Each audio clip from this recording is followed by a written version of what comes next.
আসসালামু আলাইকুম। সর্বশেষ বাংলা সংবাদে আপনাদের স্বাগত। শুরুতেই সংবাদ শিরোনাম। বিএনপির অ্যাকশন শুরু, বহিষ্কারের পর এবার নেতাকর্মীদের বিরুদ্ধে মামলা।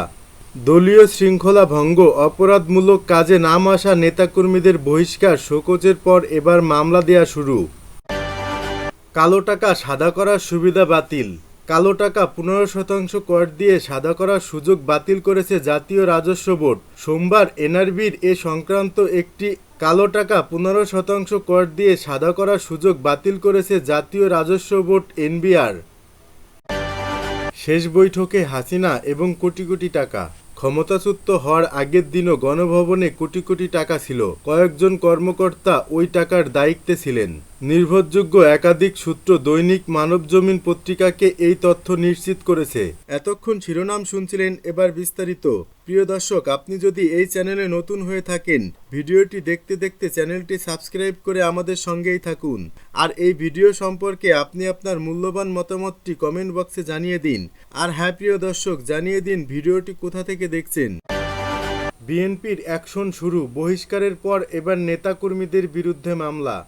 দলীয় শৃঙ্খলা ভঙ্গ, অপরাধমূলক কাজে নাম আসা নেতাকর্মীদের বহিষ্কার, শোকজের পর এবার মামলা দেয়া শুরু। কাজ পাইয়ে দেয়া সুপারিশ করার অভিযোগে বহিষ্কারের পর ময়মনসিংহের ভালুকা উপজেলা বিএনপির সাবেক আহ্বায়ক ফারুক উদ্দিন আহমেদ বাচ্চুর বিরুদ্ধে মামলা করা হয়েছে।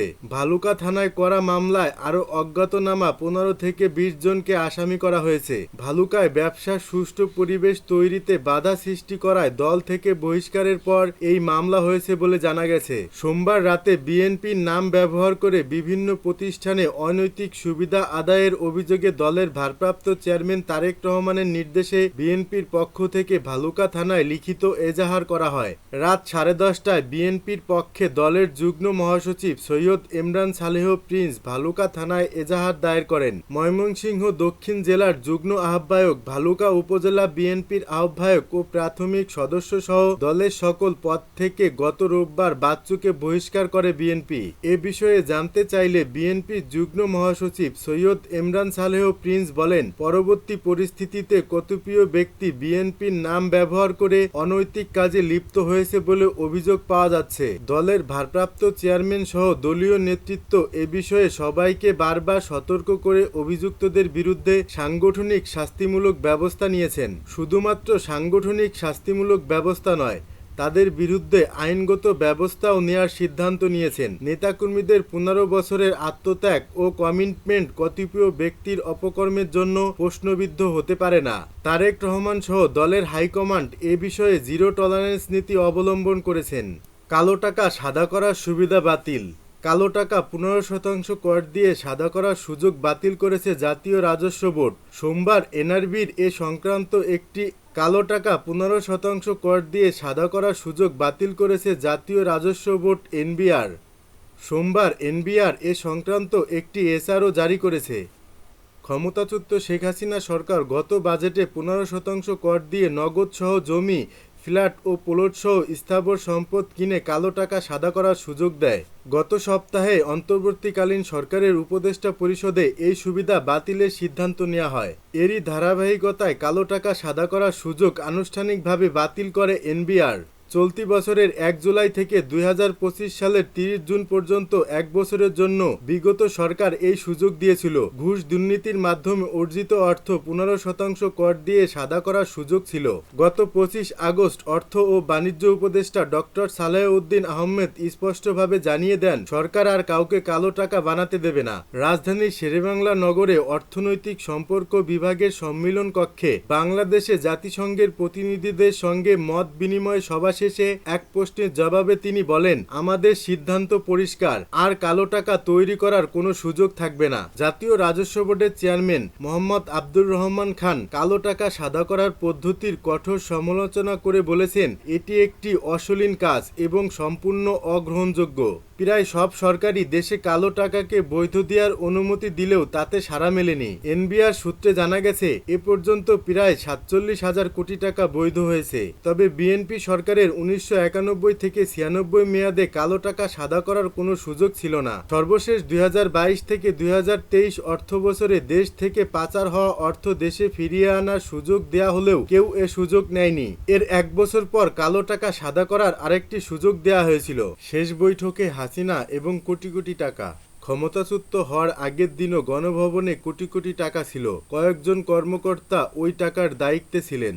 নির্ভরযোগ্য একাধিক সূত্র দৈনিক মানবজমিন পত্রিকাকে এই তথ্য নিশ্চিত করেছে। 4 আগস্ট রাতে ক্ষমতাচ্যুত প্রধানমন্ত্রী শেখ হাসিনা একাধিক নেতা ও নিরাপত্তা সংশ্লিষ্ট ব্যক্তিদের সঙ্গে বৈঠক করেন। ওই সময় টাকা বিলি বন্টন করা হয়। সর্বশেষ বৈঠকটি হয় তার সবচেয়ে ঘনিষ্ঠ 5 জন নেতা ও কর্মকর্তার সঙ্গে। সূত্র দৈনিক মানবজমিন। এর মধ্যে ছিলেন আইনমন্ত্রী আনিসুল হক, জুনায়েদ আহমেদ পলক ও মোহাম্মদ আলী আরাফাত। এছাড়াও ছিলেন মেজর জেনারেল জিয়াউল আহসান ও একজন লেফটেন্যান্ট জেনারেল। সেই বৈঠকে হাসিনা সার্বিক পরিস্থিতি পর্যালোচনা করেন। তিনি বলেন, আর অপেক্ষা নয়, আর আপোষ নয়।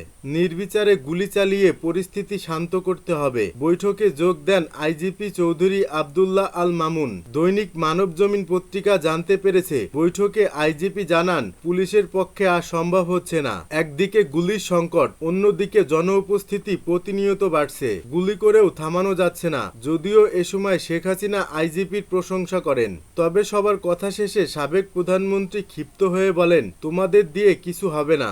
আমি সেনাবাহিনীকে বলবো গুলি করতে, কারফিউ আরও কঠিন করতে। সেনাবাহিনীর তরফে আগেই জানানো হয়েছে কোনো অবস্থাতেই তারা গুলি করবে না। হাসিনা এটা শোনার পর কোনো একজন কর্মকর্তাকে উদ্দেশ্য করে বলেন, আমি তোমাদের জন্য কি না করেছি। তোমরা এখন সবাই গা বাঁচানোর চেষ্টা করছো, যা করার আমিই করব। হাসিনা তখন আরও বলেন, সেনাবাহিনী মার্শাল ল দিচ্ছে না কেন? তাহলেই তো পরিস্থিতি ঠান্ডা হয়ে যায়। দৈনিক মানবজমিন পত্রিকা এটাও জানতে পেরেছে, সেনাপ্রধান জেনারেল ওয়াকারুজ্জামান আগেই জানিয়ে দিয়েছিলেন, মার্শাল ল এর পক্ষে তাদের সায় নেই। মার্শাল ল দিয়ে পরিস্থিতি শান্ত করা সম্ভব নাও হতে পারে। তাছাড়া বিশ্ব পরিস্থিতি মার্শাল লর অনুকূলে নয়। এখানেই বৈঠক শেষ হয়। একাধিক সূত্র নিশ্চিত করেছে, আন্দোলনকে বিপদগামী করতে টাকা সরানোর সিদ্ধান্ত হয়। তখন গণভবনে গচ্ছিত টাকা দেয়া হয় নির্দিষ্ট ব্যক্তিদের কাছে। পরদিন পালিয়ে যান শেখ হাসিনা। ওই সময় গণভবনে লুট হয়। লুটকারীরা টাকাও নিয়ে যায়। তবে কত কোটি টাকা ছিল তা জানা সম্ভব হয়নি। 55 লাখ টাকা উদ্ধার করে সেনাবাহিনীর হাতে দেয় জনতা।